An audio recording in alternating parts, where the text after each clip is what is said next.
こんにちは。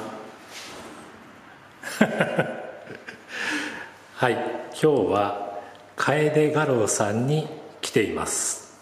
こんにちは、加藤です。いつもとちょっと感じが違うので、皆さんびっくりしてるかもしれませんが、今日は私の古い友人である鈴木俊也さんの個展に来ています。ご紹介します。鈴木俊也さん。はい、こんにちは。私と知り合ったのは、18歳の頃。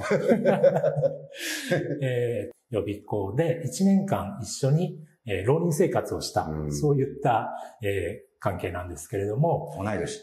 同い年。で、今日からスタートの個展を新潟でやるということで、お邪魔しにやってきました。こんにちは、鈴木俊也です。木版画中心に制作している作家です。新潟ではもう何回かな。楓さんで3、4回やってるかしら。はい、ありがとうございます。もうご覧になってわかるように、鈴木さんはこういった世界観の作品を結構長い間、もうこの感じっていうか、テーマはどのくらい続けてらっしゃるんですか？もう、20年以上ですね。20年以上。ということで、その辺をいろいろ聞いていきたいと思います。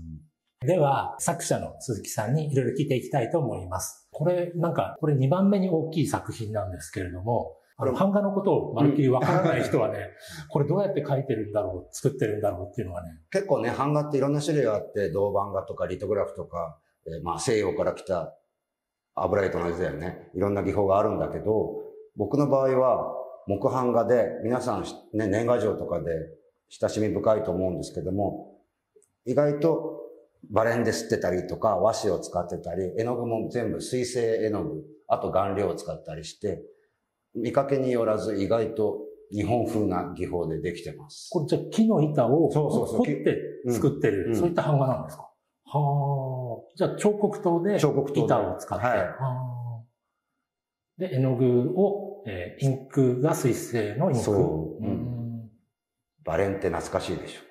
小学校の頃にね、竹の皮のやつでこすった覚えがありますけれども。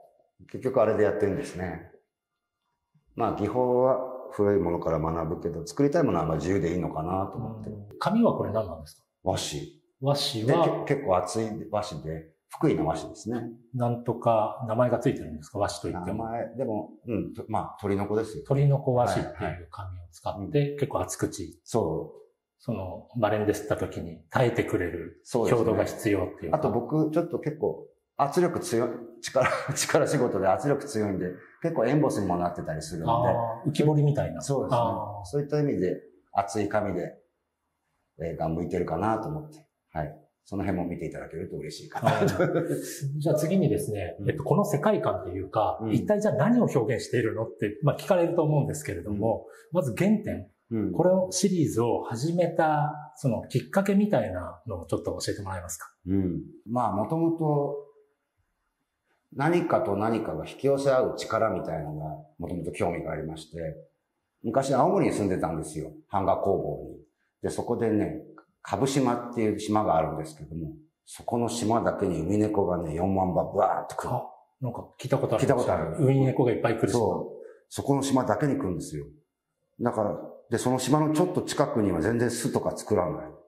だからその島とウミネコが、なんか人間の知らない何か、テレパシーみたいな。で、引き寄せ合ってるようなのに興味があって、なんかそういう引き寄せ合う力を広げていったらいつの間にか月と地球が引き寄せ合ってるのかなとか、でだんだんちょっとね、宇宙に行ってきた。宇宙に近いテーマになってきたかなと思ってますね。ちょっと惑星的なシリーズで作品最近作ってるんですけども、こんな感じですね。元はそういう引き寄せ合ったりする力。っていう力に見せられてというか、それを何か形にしたいというか、そうですね。見る人にその感じが伝わるといいかなっていうのが、その狙いというか、出したい感じ。これ形というか、フォルムに関しては何かあるんですか？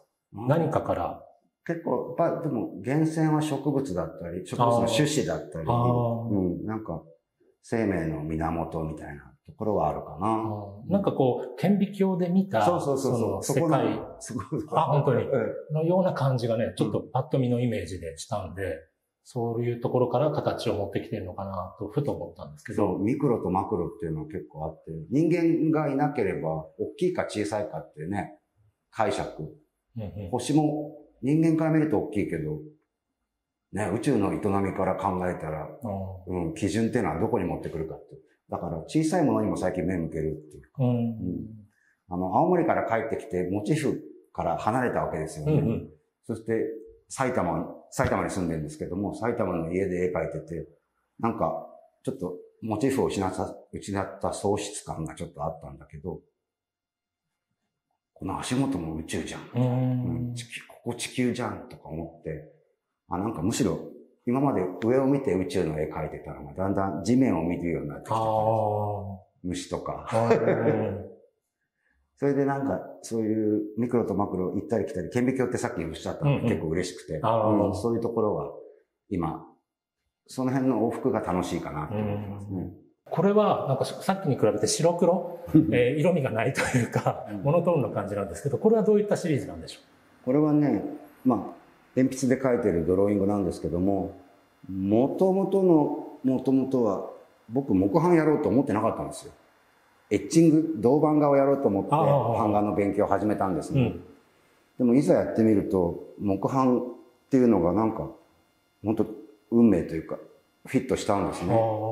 それで、木版でずっと作ってたんですけども、なんかふと、なんかその鉛筆原点というかな、線で描いたところが形になっていくっていうのがすごく新鮮でね、細くっていうかな、面を鉛筆の何本も線引いて作っていくっていうのが、原点に戻った感じで、ちょっと、木版とまた真逆の仕事なんですね。木版は形の周りを彫刻刀で彫っていくんですけども、線とかエッチングとかっていうのは、プラスの方向で物が描けるんで、非常に反対の仕事をやろうと思ったっていうのがきっかけ。色もないですね。パッと最初見た時には、なんかモノトーンの版画なのかなって思うくらい、線の黒色が綺麗で強かったので、なんかプリントしたもの、刷ったものかなと思ったんだけど、これ鉛筆の色なんです。そうですね。5H とか 6H とか。5H とか 6H を使って描いている。で、紙がまた、硬い鉛筆だと紙がへこむんですよね。で、周りの紙がぷくっと膨らんで、だから鉛筆で彫ってるみたいなところもあるかしらね。ちなみにこの使ってる用紙は何ていう紙なんですか？これも同じ和紙で。同じ和紙。いろんな和紙。同じ和紙だけどちょっと違うのも使ってるかな。厚みが。そうですね。硬い。ちょっと硬い。じゃあ鉛筆画というか。そうですね。鉛筆作品なんですね。面白い。で、計算して作る。版画ってある程度計算がちょっとはやっぱり必要なんですね。だけど鉛筆だと、なんていうかな、ある種考えないように進められる良さというかな。よく昔ね、黒電話の時代、電話しながらコードを指に巻きつけてる時に、なんか隣にあったメモ帳に変な形書き始めたら、気がつくとどんどん増殖していって、当初予定していなかったのが不思議な形ができるような。そういうなんか足していったら、こんなのができたみたいな。そういったの感覚に近いのかな。あんまりいい例じゃないかもしれないけど。そう。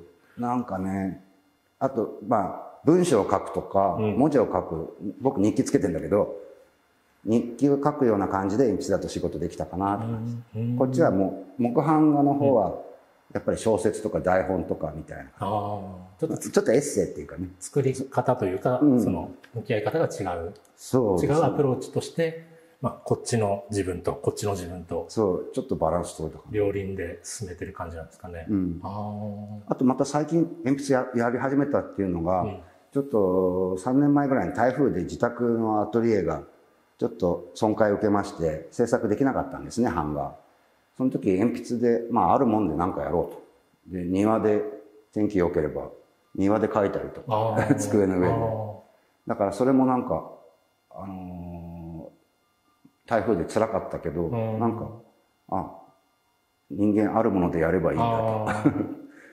今はね、コロナでいろいろ大変だけど、そういうのも、コロナの前、それが台風がコロナの前だったから、そういったことでも、っぱりそういうのつながるなとか思って、今でもなんかその辺はちょっとタフっていうか、やっぱあるものでっていうか、ある環境、その限られたものしかなければ、その中で、やるっていう。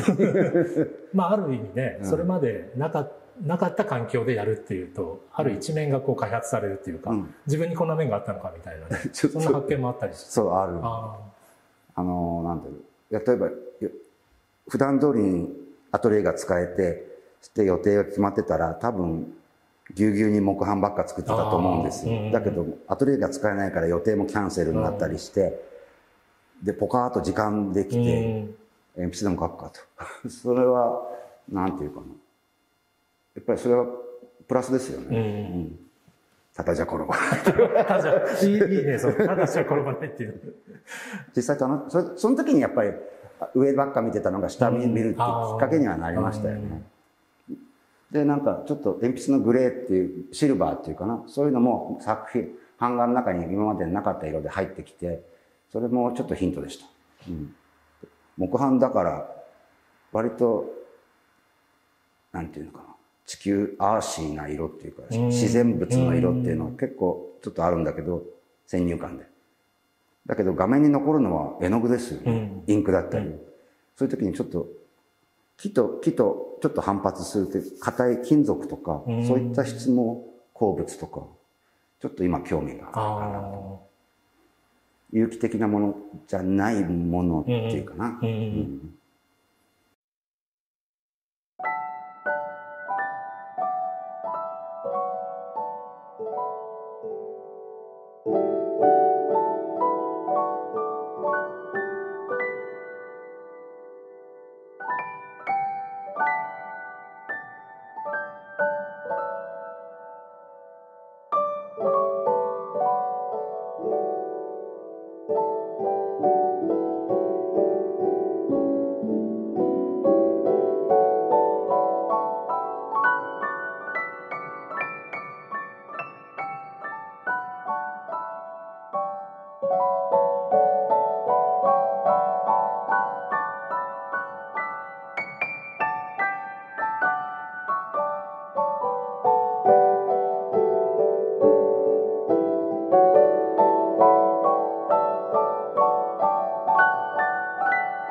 では最後になりますけれども、作者鈴木俊也さんから皆さんにメッセージをお願いします。はい、今日からですね、10月の17日まで、水曜日がお休みですけども、中央区東中通りの楓画廊で、展覧会やっております。木版画と鉛筆のドローイングがあります。皆さん直に見ていただけると嬉しいです。どうぞよろしくお願いします。